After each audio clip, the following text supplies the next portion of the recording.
Hello YouTubers, welcome back. Okay, so in the previous video I showed you the installation of the Crank Brothers 8 beater 1 pedals. And when you buy your clipless pedals, you also get a package containing cleats to go into your shoes. And so I wanted to do an installation putting them in my new shoes, which are the Pearl Izumi, I guess that's how you pronounce that. X Alpine Seek 5s. Also got these from Nash Bar for about 75 bucks. They're really great shoes. These are a mountain bike shoe. Okay? And the difference being, as I was told, is that when you look at the bottom of a mountain bike shoe, you see all the tread.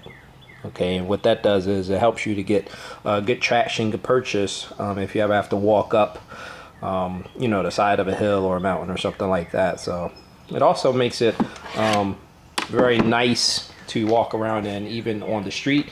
As you can see, they almost look like sneakers, and they fit and feel great, just really like a stiff shoe.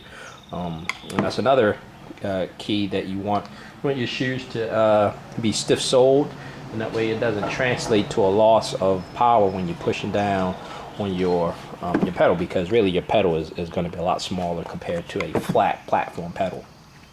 So these are the shoes. Let me get this box out of the way. Now, to do the installation of the cleat, what you're going to need is a 4mm hex or Allen key, and as I mentioned in my other video, some waterproof grease on the threads of the little bolts. Okay, so, and just like you know, I already did install these and try them on everything, and they feel absolutely great. Oh, excuse me, they feel absolutely great. Okay, so these shoes come with a little what I'll call like a little filler, and some bolts holding it on. And I suppose that if you were to say you're going on a trip, we'll just take these out with the 4mm. If you're going on a trip, these if you carried the little pad and the screws and also a little tool with you, and you're doing some riding, then you stop for lunch or something like that, you're walking around, you can put these back on, take your cleats off, put these back on. But I was walking around after I got off the bike, just walking around in the garage and even into the house, and the cleat was not hitting the floor. As you can see, it's recessed in here pretty good, to where you're not gonna mess up the cleat or any surface that you're walking on. Now, these shoes have a little insert in here that you can slide for adjustment. And what I find personally is that I want this all the way up, and I'm going to use the 2 top screws. Now, what you want to do is you want to make sure, well, you see in the pedal is very, very small. You have a small surface. You want to make sure that the ball of your foot, okay, is actually what's going to be on that pedal, because that's where all your power comes from. If you watch different videos, different people recommend doing it different ways. They say, make a little mark on your shoe or something like that. Really, the only thing that I did was, before I even put the Crank Brothers on, when I still had my old platform pedals on and just some regular sneakers, I just got on the bike and braced myself up against a wall or something, and just see how my foot was resting on the pedal.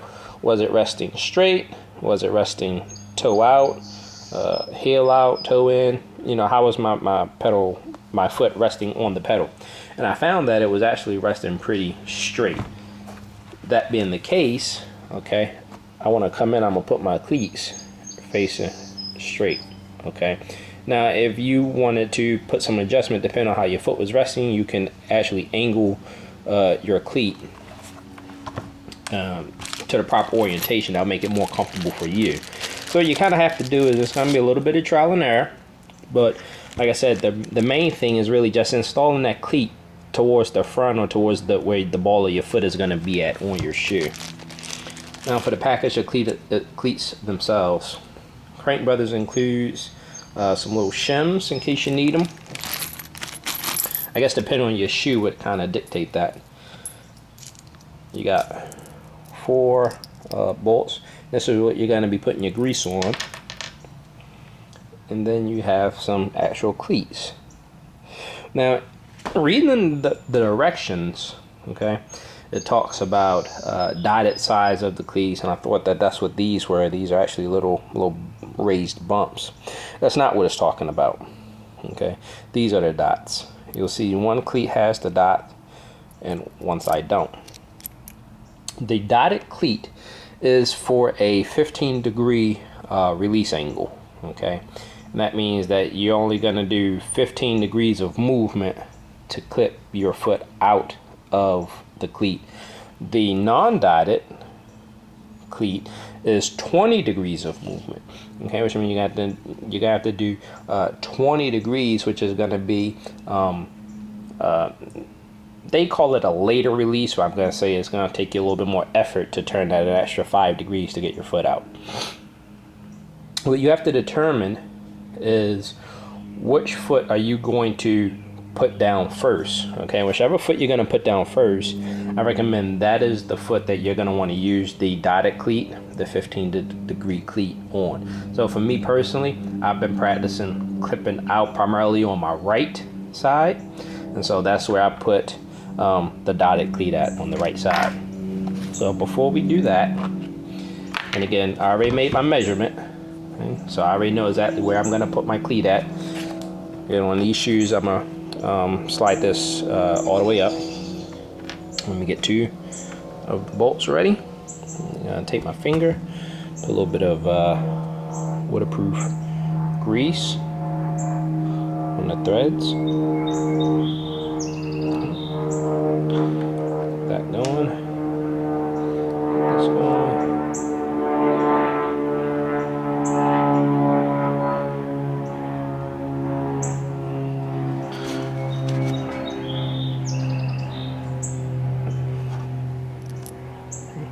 I do is I take a screw or a bolt, I guess you should call it, and put that in first.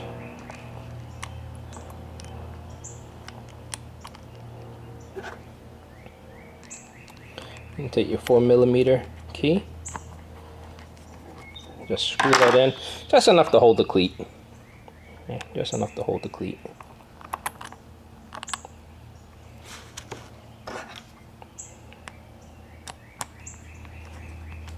And screw your other key in. What I did was I just left it a little loose, and then that way I can check my adjustment. Like I said, if you have like a toe in or toe out or something like that, and you want to make the adjustment, you would do it on the cleat at this point. Back it off a little bit, and then that way, you know, just give yourself a little. It has a little bit of adjustment in there. Okay, you can just make some minor adjustment if you need to.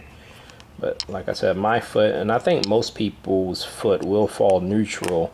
You won't have any type of discomfort or anything like that if you just put the cleat in snug. I mean, put the cleat in straight up and down. So that's that. Now you don't want to go too tight on these. Snug them down real good. I'd imagine, because this is like a hard plastic, if you really went gorilla on it, you could probably deform that a little bit, and it would mess up the height between the shoe and the cleat, and it could infect your engagement. So that's that. Again, for the left shoe, take this pad off.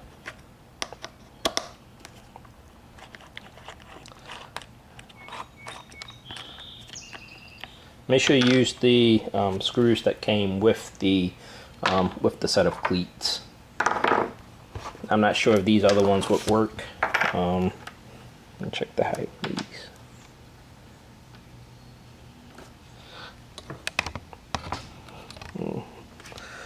Looking at the height, the black little bolt that came with the shoe is a little shorter. So I'd imagine you could run out of threading the cleat on. So you just want to make sure you use the cleats, the screws that came with the cleats. Dab of grease on here. It is recommended that if you are putting these cleats on older shoes, to make sure that your threads are clean and that there's no debris, very similar to how we did with the pedals. So I'm going to go ahead and finish this up. It's the same process as we did with the right, and again, just make sure that your alignment is good. Make sure that your cleat is positioned towards the ball of your foot, underneath the ball of your foot. Okay, and don't snug your cleats down too tight. If you have any questions, you can reply to the video. Please subscribe. I'll have more videos to come. Thanks a lot for watching. Bye.